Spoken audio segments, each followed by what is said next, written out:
So this was me a year ago. Sub 10% body fat, I had a visible six pack, I was lean, and honestly I felt great. However, this is me now. I've gained over 15 kg of fat over the past year. And I want to explain why that's happened. So when I look like this, it wasn't because of magic, it wasn't my genetics, it was due to one thing, my lifestyle. At this point I was training 5 to 6 times a week. I was on my feet pretty much all day because I was training one-to-one clients in the gym. So I was very active. I was for sure doing over 10,000 steps a day. And this made it easier for me to dial in my nutrition.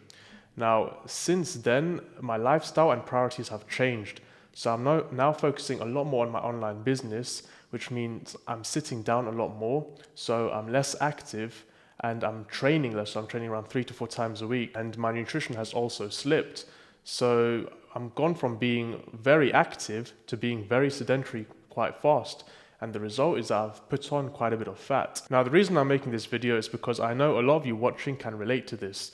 You know, when you're in your early to mid 20s, you have less distractions, you have less responsibilities. So it's easier for you to focus on your health and fitness. You know, you have more time to train, more time to do cardio, to be active, and more time to dial in your nutrition. But then life starts to shift. In your late 20s and early 30s, suddenly you have a lot more responsibility.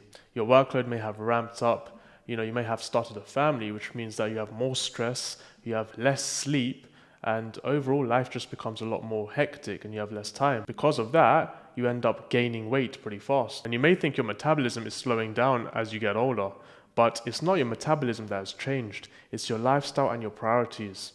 Health and fitness was once a top priority for you, but as the years roll by, it's gone down the list and now it's probably last priority for you. So if you have a family, a full-time job, then there still should be no excuse to let your health and fitness slip. Now, from training a lot of high-profile clients over the past few years, there's one thing I've learned that separates them from everyone else, and that is they schedule every single thing they do, from family time to business to their health and fitness, and they abide by their schedule like their life depends on it. And that's why they're able to stay in such great shape throughout their 30s and 40s and still run a successful business. Now, I train the CEO of NutriBullet and NutriCook and the founder of Swiss Butter.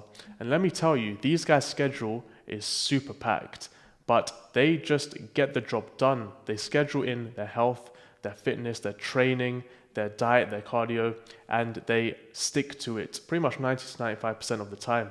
And that's why they're able to stay in incredible shape, even while they run a business and they're still present with their family. They make sure to put their health and fitness at the forefront, above everything else. And that's why they operate so well and they have a clear mind. Now, I know a lot of you guys watching don't have the physique that you want. And it's because you're not willing to schedule, you're not willing to do the boring stuff that works for you. You know, you just want something, you want novelty, but novelty doesn't get you results. So let me ask you a question. Do you want to be the guy who everyone respects, who looks good, who feels good, and who is successful? Or do you want to be the average Joe? You know, the guy that is skinny fat, he has a beer belly, he drinks, and whenever his friends tell him to go out and drink, he does so, or and he just gets distracted. Now, which one do you want to be? It's your choice. The successful guy that's fit in his 30s and 40s, that everyone looks up to and admires, or the average Joe that, you know, just blends in with the crowd and just goes where life takes him. He doesn't have a schedule, he hasn't got a structure to his life. The choice is yours. Do you want to change your situation and your life? It's a simple yes or no. Now I'm going to ask another question and I want you to be brutally honest with yourself. Is health and fitness a priority for you right now? Because if it isn't, then you might as well stop watching this video. And no matter how many videos you watch on health and fitness, if it's not priority, then you're not going to get the physique that you want and you're not going to be able to get lean. But if it is priority and you're willing to do anything to get there, then this is exactly what you need to do. So if you want to be with the minority of people who are lean and under 50% body fat, then you got to be willing to do what the majority aren't. So I'm guessing if you're still watching this video, you want to stand out from the crowd. You want to be the leader, the exception. Then you need to do what the crowd doesn't do and aren't willing to do. And that is to schedule your You've got to schedule these 3 things into your routine. So number 1, your training and your workouts. Number 2 is your cardio and your activity. And number 3 is planning or prepping your meals. Now, there's a 4th option, which is a de-stress activity. So something like meditation or reading. So if you're someone that gets easily stressed out, then you can add this as well into your routine. but the other three things should be the three non-negotiables. So now let's start with training, and specifically, how much do you need to train? Now I'm guessing the majority of you watching this aren't bodybuilders or don't want to be bodybuilders. So then why train like a bodybuilder? You don't need to train every single day or 6 days a week to be fit and healthy.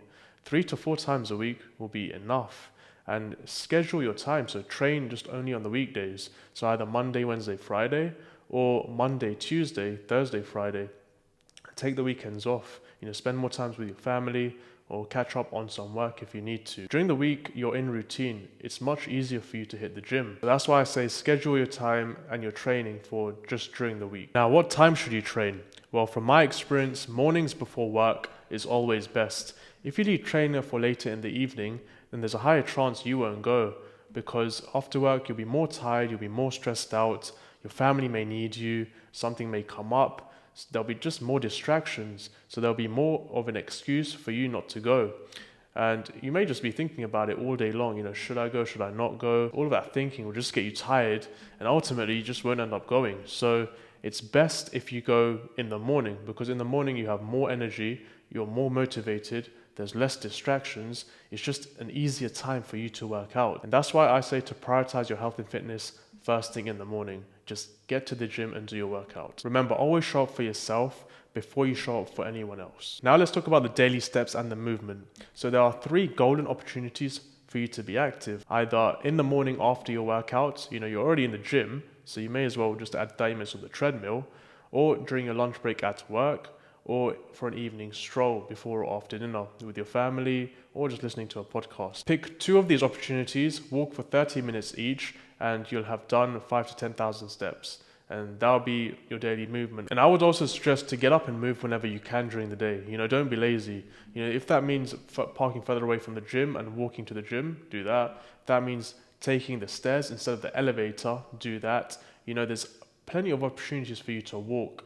And most people just choose the easy way out, and that's why they're not fit or healthy. But don't do that. Move as much as you can. There's one thing that I've bought that's going to change the game for me when it comes to losing weight, and that is a walking pad. Now, my advice would be to invest in one of these if you have the cash, because if you invest in it, it's much more likely you're going to use it, especially if it's just there in your room. The good thing is you can use it if you don't want to go out for a walk, You can just use it for 30 minutes to an hour while you're doing work, taking a call, even watching a movie, watching a show. It's super easy and time just flies. And it will just help you to get a lot more steps in, a lot more movement in during the day. And now let's move on to meal planning and meal prepping. So here's a system that actually works. So for breakfast, you want to find something quick and easy to make that takes 5 to 10 minutes. So find something that you can rely on and just do this daily. For me, it's my breakfast shake. Now I use oats, Greek yogurt, honey, milk, and some frozen fruit, and also a protein scoop. And it gives me 50 grams of protein, and it's so easy to make. It's so super quick. It doesn't take long at all. And this saves me a lot of time. For lunch and dinner, I recommend to prep your meals, because if you cook every day, it's going to take around 30 minutes to an hour just to prep every single meal, and it's going to drain your time and energy. So you want to find one day, preferably a Sunday, where you can just meal prep for the whole week. And it takes a couple of hours, 2-3 hours. And that's all you need to meal prep 7 to 14 meals. So I would suggest to meal prep lunch and dinner, makes it easier, and have similar foods. And you want to try and have 50 grams of protein in each meal, so that you can have around 150 to 200 grams of protein a day. Remember, you want to try and have 1 gram of protein per pound of body weight, especially if you're losing weight and you want to sustain and build some muscle mass. Make it easy for yourself. Have a quick breakfast that you can make every day, and prep your lunch and your dinner. And with your workout sessions, they don't need to take 2 or 3 hours. You can get a great workout session done in just 1 hour. If you do something like supersets, so you train opposing muscle groups back to back, and that way you can get more volume in. It saves you time, it's much more efficient, and you can lose more fat and build more muscle mass. And this is what I give to my clients if they're training 3 days a week. It just makes everything just more efficient, and it saves a lot of their time.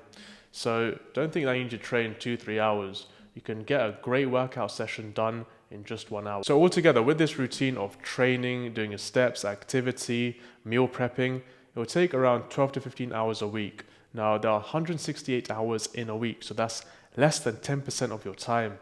So if you're telling me that you don't have that time to put into your health and fitness, then it's really not about time. It's about your values and your priorities. You'll make the time for it. It's such a small amount of time, and it's sustainable and reasonable. So if you do care about your health and fitness, and you truly do want to look better, you want to feel better, and you want to get your health back, then this is the roadmap. It's simple, sustainable, and doesn't take much time at all. So guys, don't overcomplicate it, just take action and start. I'm actually doing a challenge beginning next year in January, where I'm going to be losing fat with you guys. So I'm going to be showing you everything I do. So all you need to do is just copy me. And that's actually the reason why I'm gaining weight right now. But more on that later in the year. And guys, make sure to go give this video a watch next. It's 10 years of brutally honest fat loss advice.